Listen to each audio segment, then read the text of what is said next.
The next control structure I want to look at is a for loop now.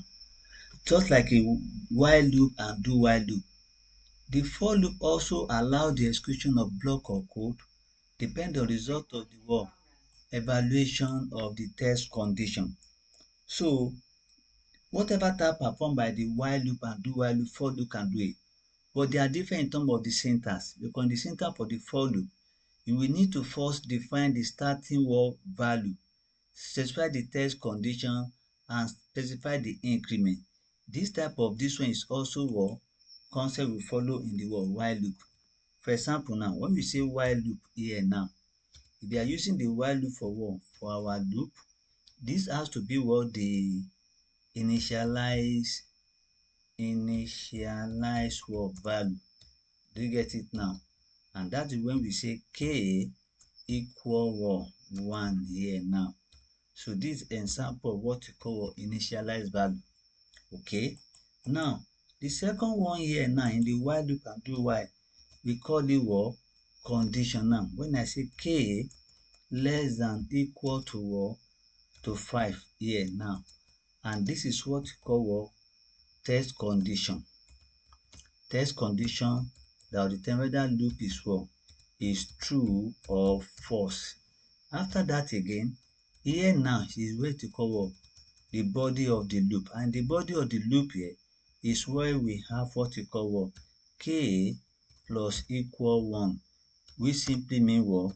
The increment. It can be increment or it can be what? Decrement. That is it. So the section here is what? Is the body of the loop. Is statement to what? Statement. Okay, statement to what? Execute when the loop is true. So the same thing here is applicable if we are using what? The for loop, because this one show what? The analysis of the what? Of the while loop. Now look at the for loop syntax. In the for loop, when I say for like this, I'll specify this parameter. The first one here, the first loop, just like we see earlier before, you say what? The initialized variable must be inside the what? Must serve as a first parameter for your first loop.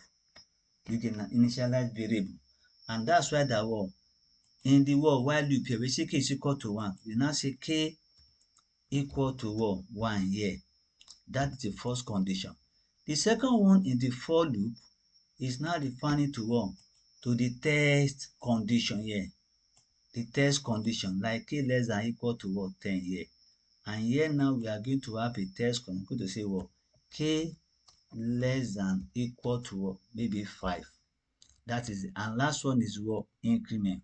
When we say k plus plus, that's increment. So these three parameter function must be specified inside the for loop. Then I can now end it by specifying the what? The task I want system to perform here. This task can be any statement like what? Document dot what? Dot to write again. I want to write the value of k. That is all. So you see, the for loop is much more simpler, more easier than the rest. Now let's see how to implement it. But before we implement, let's see how the particular for loop work. This is how the for loop work. Do you get it now? So if you are using the for loop, if I have something like this now, I say for, I open this brace and I close this brace here. So it means this is going to be k what? Equal to what? To 1 here. And here is the semicolon. Here is going to be what? K less than what? Equal to, this k less than equal to what? Maybe to 5 here now. And here again semicolon. Before we say k plus and what? And plus here now. And the braces open here, and the what? The brace also close here now. You get it now? That is it. So here now we want system to print value of 4 of k. So when this particular loop starts, this k equal to 1 is going to be the first beginning of the loop. That is k1. From there, the loop move to what? To here now. We'll come and test the condition. This become what? 2. So when you say is k less than 5? Yes, because it's 1. 2 is correct. So that means it is what? It is true. Here now, this condition is what? Is true. System will now what? Move down to what? To print the value of k here. And print the value of k here is now become what? 3. After print the value of k, system will now come back what? To this increment now. And this one become what? 4. Do you get now? So the increment means increase value of k by 1. After that again, it will move back here again. And this is what? The 5 now. The 2 again. It will move back to come and execute the step 2 again. So in the step 2 again, you know it's already increased value of k here by 1. K become 2. So now say since k is 2, is still less than 5? Yes again, true. You come and print in 3, go to 4 to increase it again. From 4 come to 1, step 2 again. Increase it by 1, is it true? Yes. You get now? The value of k will keep increasing until it's no longer less than what? 5. Let's say this particular step 2 now return what? False here. So when the step 2 become what? False.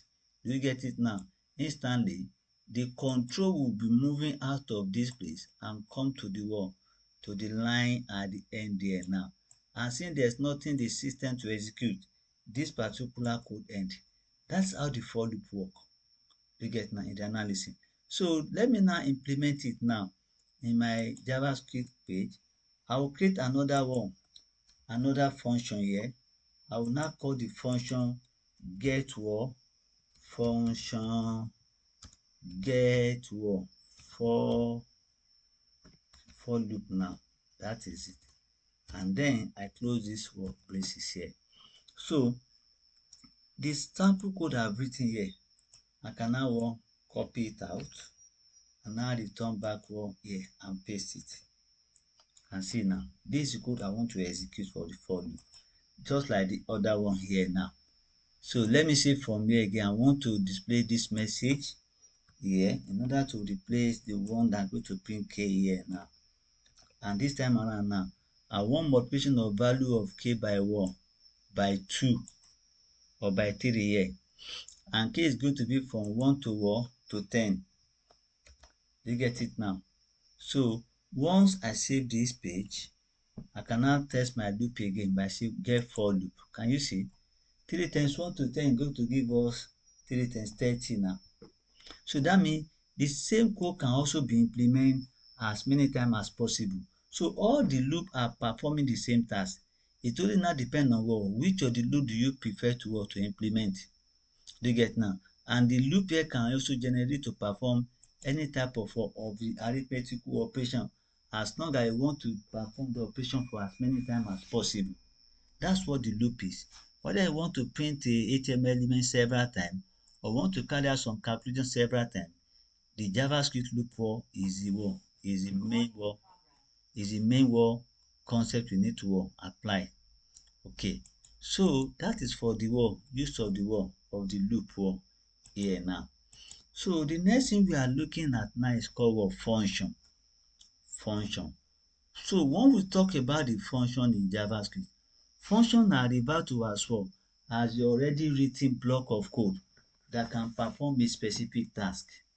Instead of us writing a code several times to perform a task, we can make use of function for that kind of perform activity. You get it now?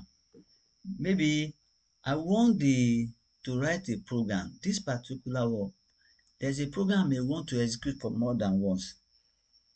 You get now? Or there's sometimes that when you are building your application, I want this particular code to be using several times because functions are used to write the code that need to be reused. If there's a need for us to reuse some of the code we already written here in another page again, we use function. Like for example now, look at this particular this code now, which is multiplication of number from 1 to 30. If I want to reuse this particular code now, what I can do now is just to copy this code again. You get it now? And do and paste it here. And that is not good because this one will lead to the error because the function I have is having the same name. Can you see now? I can't create a get function here like this twice. it will give me a what? A problem. So the only way I can be able to achieve this, instead of writing the same length of code there, is not good. Copy and paste of code is not good. Instead of using that copy and paste for the code several times, then I can implement it as function. Because function means any set of code you want to reuse, you should define that code as well as function. And that's what the function is all about. So using the function, you go to optimize your code performance to make it run faster. And this function are referred to a set of code that you are given what a name to. That is what the function is. So there are two types of this particular function. There's one called built-in. These are the functions already available in the JavaScript. They already write those functions, we can use it. And the next one is the user defined. This is the function a user can create on his own. Now, for the built-in function, they are ready to use and they already coded. You can use it as many times as possible. Some of those built-in functions are this particular one is none. That means it's not a number. We also have parseInt that used to convert number to integer, parseFloat that convert number to the float, and we also have a confound that can return what a dialog box. All the functions can be used several times. You get it now. Even though it's none, that check whether its number is the number you want to input is a number or not. You get it now. Is inbuilt function, just like parseInt. Like for example now, I want somebody to enter information on my phone and I want to check whether the person is entering a number or is not entering a number. Its name can be what? Can be used as part of the function. Let's see how to implement that one now. So I save this particular code and then I will now move to what? Another code for function. I'm using this basic calculator. Okay, good. Basic calculator. I will save it as well. Function. Now I save this page as well. Built-in function. Good. I call it built underscore in function now. Okay. Good.html. So that is it. So in this one again, I'm going to now write a JavaScript code and go to refer to as a built-in function. I call built underscore in okay .js underscore function now. Okay, dot what js. That means I must create JavaScript called built-in function here. And then I can now create a what? A JavaScript file for that. And my JavaScript file is going to be in the script folder. I call it built-in function.js. That is good. So what I want my function to do now is this. At any time I'm going to implement this particular code here. I want system to check whether whatever I input inside this place is function or not. But I'm going to is a number or not a number. You get it now. That is it. So I can modify this HTML element because I don't want to use all the button here now. So let me just remove majority of the button here and leave only one button. Okay. Okay, good. So I'm removing this ID for calculation here. Okay. So here now I'm going to turn this one to check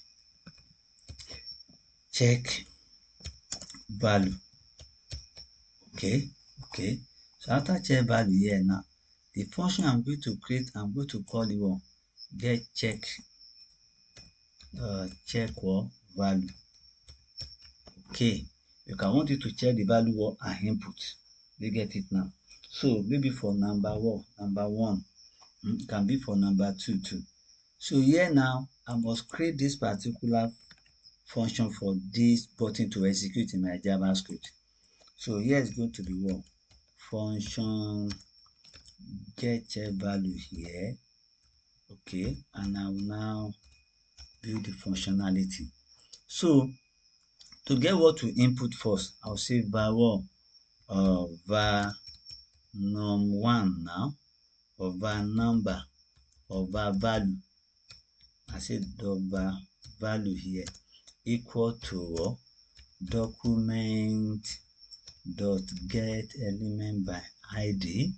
So here now I specify number 1. Okay, and I say dot what? Dot value. That is it. So the value you input into the HTML input box will be stored here. So we are accepting what is in this place here now. So that's the first number you input. So once we have done that, the next thing is now to apply our function, which is none. So I can come here and say, well, if statement, like they are now say, well, value dot what is what? Can you see is none? Value dot is none function now. So that's what we want to do. This is going to be dot is none. That means I'm calling this particular is none on this value. You can now say, well, equal to what? To true. Equal to true. That means whatever we store in this value, is it not a number equal to true? So we want system to display something for us. We also have else. We also want system to display something for us here too. So where we are going to display the message now, let me preview this built-in function here first and see where our output to be.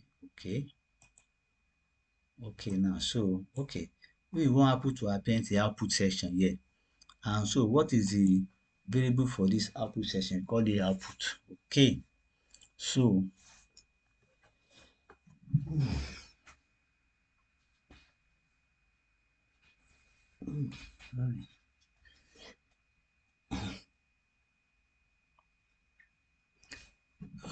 so we'll now return back here and now complete the code by saying that one. Okay, document.get element by id value. Okay, id value, you say one equal to it is a number. Okay, that's what you want to store in that section. Okay, the next one will be what? It is not a number. It is not a number. So let me save this and see what we implement now here. So okay, this is complete. And one more again. That's the last class video which I'm trying to upload now. So I can remove them my system. This is 2. Okay, so come on. Okay, so okay. So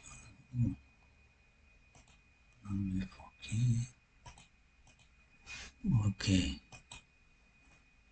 public and publish now. Okay, so I can now return back here now to refresh this page, and I put something here now. I put 409. 409, and now click on check value. Oh, system is not reading this value here. I mean there's an error. Okay, now so let me put this one now. Say using is NaN in JavaScript. Yes, NaN in JavaScript. So that's a built-in function. Oh, sorry, I need to put the value inside it, not outside. Okay, so that's the syntax error here.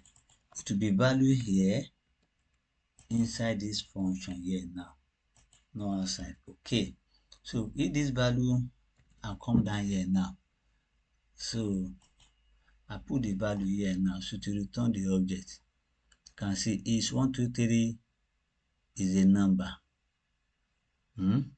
Hello, not a number. So if what I put is a number, it will say is a number. One, it is false. You get now, that means a number. But when it is true, that means it is not what a number. Do you get it now? So in this particular one code there now, when it say if what is NaN is true, that means it is not a number.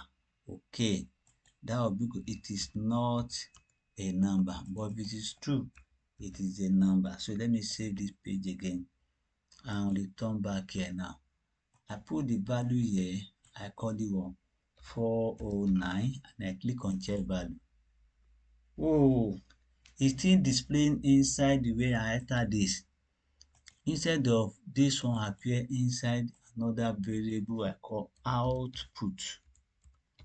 Okay, and the second one here is going to be what? Output here too. And I save it. So let's test it again here. I put something like this here now, 546 here.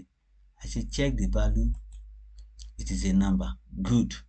If I return back here and now say what? Oh, Remy, I put T1, T-E-N. That's a 10 now. I say check the value. You see, it is not a number. What if I put something like this, 10 like this, check a value.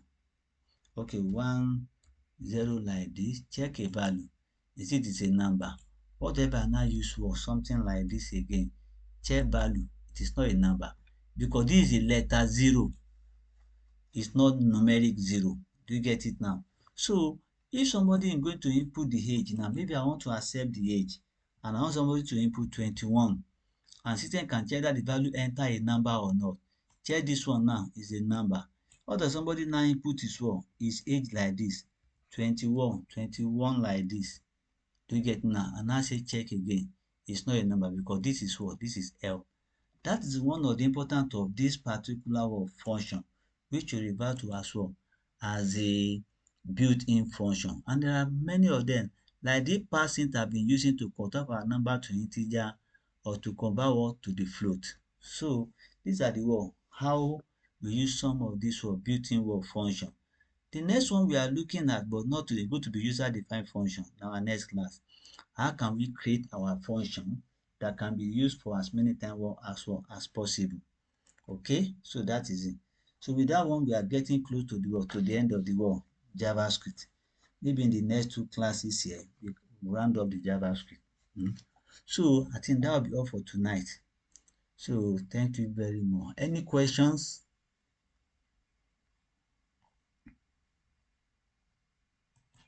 Am I recording?